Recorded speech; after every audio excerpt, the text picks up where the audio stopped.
আমাৰ এই গণিত আৰু যি বিজ্ঞান মেলা এই গণিত বিজ্ঞান মেলা প্ৰতি বছৰে হোৱা এতিয়া আমাৰ কাৰ্যক্ৰম আৰু এই কাৰ্যক্ৰমটো দুদিনীয়াকৈ হয়। প্ৰথম দিনা আমাৰ বিজ্ঞান আৰ্হি আৰু গণিত আৰ্হি প্ৰতিযোগিতাসমূহ হয় আৰু দ্বিতীয় দিনা আমাৰ প্ৰশ্ন মঞ্চসমূহ হয়। সেই প্ৰশ্ন মঞ্চসমূহ আমি এইবাৰ বঙালমৰা নিকেতনত কৰিছোঁ। আমাৰ কালিলৈ সেই প্ৰতিযোগিতা অনুষ্ঠিত হ'ব। আজি এই বিহপুৰীয়া নিকেতনত বিজ্ঞান আৰু গণিতৰ যি আৰ্হি এই আৰ্হি প্ৰতিযোগিতা হ'ব। এই প্ৰতিযোগিতা ষষ্ঠ শ্ৰেণীৰ পৰা দ্বাদশ শ্ৰেণীলৈ হয় আৰু দুটা শাখাত হয়। এটা হ'ল ষষ্ঠ সপ্তম অষ্টম আৰু নৱম দশম একাদশ দ্বাদশ এই দুটা শাখাত অনুষ্ঠিত হয়।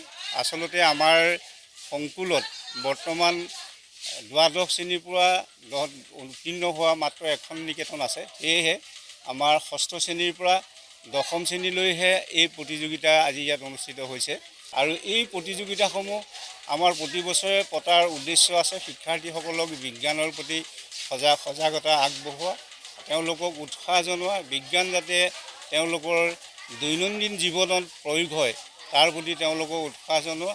এই প্ৰতিযোগিতাৰ পৰাই ৰাষ্ট্ৰীয় পৰ্যায়লৈ ইয়াৰ পিছত বিভাগত জইন হ'ব, বিভাগৰ পিছত প্ৰান্তত জইন হ'ব, প্ৰান্তৰ পিছত ৰাষ্ট্ৰীয় পৰ্যায়ত যি আমাৰ বিজ্ঞান মেলা হ'ব। একে বিষয়তে এই ৰাষ্ট্ৰীয় পৰ্যায়তো আমাৰ শিক্ষাৰ্থীসকলক বিজ্ঞানৰ প্ৰতি নিজৰ জীৱনত বিজ্ঞান প্ৰয়োগৰ প্ৰতি উৎসাহ জনাবৰ কাৰণে আমাৰ এই বিজ্ঞান প্ৰতিযোগিতা প্ৰতি বছৰে আয়োজন কৰা হৈ আছে।